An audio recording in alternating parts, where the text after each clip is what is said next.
For as long as I can remember, fans across baseball have been imagining what a Cody Bellinger might look like with the short porch in Yankee Stadium. Well, we don't have to imagine anymore. Bellinger is a Yankee all over again. His dad, Clay, he was also a Yankee. So we're going to break down the Cody Bellinger to the Yankees trade, as well as the fact that Major League Baseball just dropped a 62-page research essay on why pitchers have been getting injured more often. It's pretty insightful, and you do not want to miss that. That'll be later in the video. If you're brand new to the channel, this is MLB Recap. We give updates on the game of baseball almost every single day, so stick around, hit that subscribe button, and don't forget that Recap is brought to you by SeatGeek and Underdog Fantasy. Use code Fuzzy. So like I mentioned in the intro, Cody Bellinger is going to the Yankees. He's going to be roaming the same outfield that his dad played, although it's not the same outfield because his dad played in old Yankee Stadium. But two things that a lot of fans are talking about on social media before we talk about the trade in depth. The first thing, we now have 3 MVPs on another team. The Dodgers have Betts, Ohtani, and Freeman. The Yankees have Bellinger,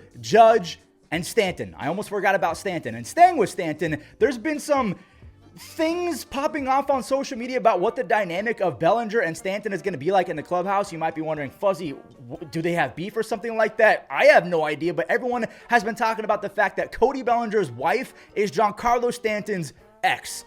I can't believe I'm talking about this in an MLB recap, but hey, it's a storyline and people are running with it. Before we break down Bellinger in center field or first base, wherever he's going to be playing for the Yankees, I want to talk about who the Cubs got now. The Cubs, they're getting 30-year-old Cody Poteet, who had a 2.2 ERA in about 24 innings last year at the big league level. Now, the weird thing is the strikeouts were not there. He had a 5.9 strikeouts per 9 in Major League Baseball, which again is weird because he had a 10.2 strikeouts per 9 in 53 innings in the minor leagues throughout 2024. So it just kind of doesn't make sense how the strikeouts almost were halved as soon as he joins the Yankees. One thing to note about Cody Poteet, even though he's on the older side, he still has an amazing changeup. Again, the strikeouts have been there in the minor leagues. He's very good at avoiding barrels, and he's probably going to be used like a Hayden Wesneski. He's going to be a spot starter, maybe a reliever every so often, so he's going to be Hayden 2.0 in my opinion, but maybe he's got higher upside because he has more experience. Now, one more thing I want to mention real quick, the Cubs also sent over some cash with Cody Bellinger to the Yankees,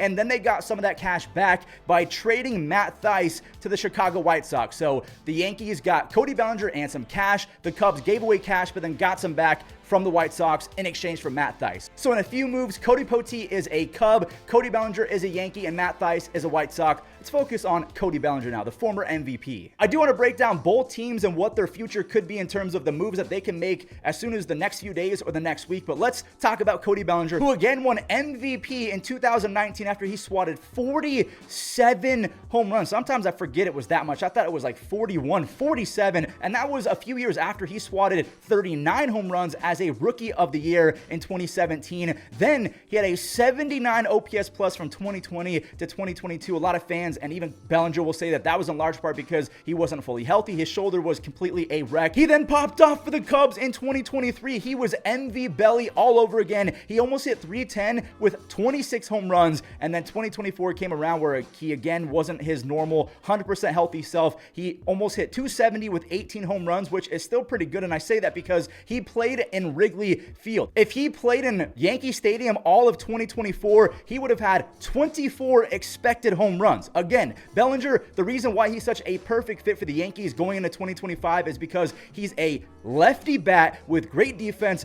versatility, and pop to right field. 18 to 24 is a pretty sizable difference. Cody will be 30 years old in July, so he's still relatively in his prime. Kind of the prime of a baseball player used to be 27 to 31 years old. Now it seems to be earlier than that and almost later than that. The prime of a baseball player has really got extended. Now, there were some rumors that the Yankees told Cody to his face that he was going to be the primary center fielder, but Aaron Boone, he shot those down today. He said that they were fake news. He's going to be a center fielder, a left fielder, a first baseman. I thought it was smart that they came out and said again, and Aaron Boone just said that it was fake news, but I thought it was smart to say that Bellinger was an outfielder, so if they wanted to stay in the market of a Christian Walker, a Pete Alonso, maybe even converting Anthony Santander to first base, that they could say first base is still open and it's yours for the taking. Instead, they kind of walked that back. I don't know why. I mentioned this earlier, but I think that this has been a fantastic pivot from Brian Cashman, who has been Brian Cash God after losing Juan Soto, getting Max Fried, Devin Williams, and Cody Bellinger. Again, to me, that's an insane pivot. Now, the Yankees probably are not going to be done. They really need one more power bat, whether that's a Christian Walker, Alonso, or Santander. By the way, Santander has played first base, and actually, I'm not going to lie, he was pretty solid defensively. We've seen Bryce Harper make the switch, and Bryce Harper almost won a Gold Glove. It's just Christian Walker's insane. Now, if they do make another move, they're going to be really close to the luxury tax and probably get over it. So to me, the next move that the Yankees have to make is getting rid of Marcus Stroman. I don't know how they're going to do that, but hey, maybe the A's take on 80% of that contract just to get to their happy point where other owners aren't suing them. Now, what does this move mean for the Martian? I think that Aaron Boone came out with that comment about it being fake news that Bellinger is the center fielder because Jason wasn't very good in his brief stint out there in left field. Left field is not easy to play in Yankee Stadium because of the way that the seats look, the angles, the sun sometimes. It's not easy by any means. Jason's AAA stats looked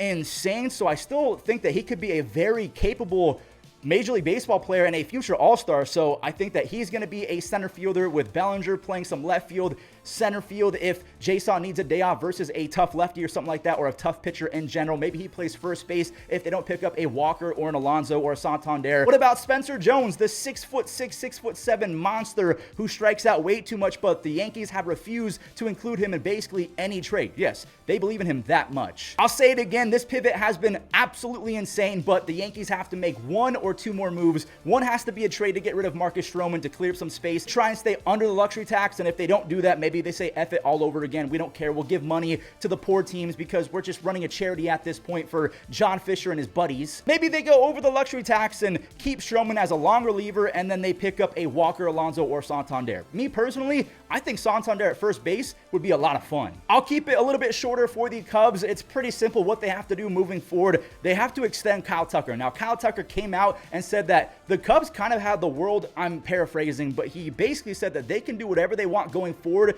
if they play it right. So the first thing they got to do, extend Kyle Tucker, and they have to figure out third base. Now, I feel like they've already figured it out. They're probably going to give the reins to Matt Shaw, who could 100% be a dog, in my opinion. He looks like he could be really good, but they have to figure out third base. Maybe they move Michael Busch around, which I don't think that would be smart at all. But again, extend Kyle Tucker, figure out third base, and get some other setup guys for Porter Hodge, who has one of the best pitches in baseball, that sweeper. If they can really shore up the guys before him, the Cubs could be really, really good if they add another big bat. The final thing I want to talk about, MLB did release a 62-page summary on why pitcher injuries have been happening a little bit more often. So they cited that off-season overload and chasing stuff as the main culprit. They showed a spike of IL placements in March and April. So they're basically saying that pitchers overwork themselves chasing velocity and spin as soon as the season ends, and then they blow out trying to show it off in spring training. They went on to state that reduced workloads and inning limits have actually had the reverse effect in terms of pitcher health, that it really hurts the starting pitchers at all levels because the arm is not used to the strain of Major League Baseball going every 5 days trying to go 6 or 7 innings. They're not used to that, and again, they blow out. They've also found that IL placements, that's the injured list, in minor league baseball have skyrocketed since 2019, and they're starting to see more of it because they believe that pre-draft / pre-signing workloads, and this goes back to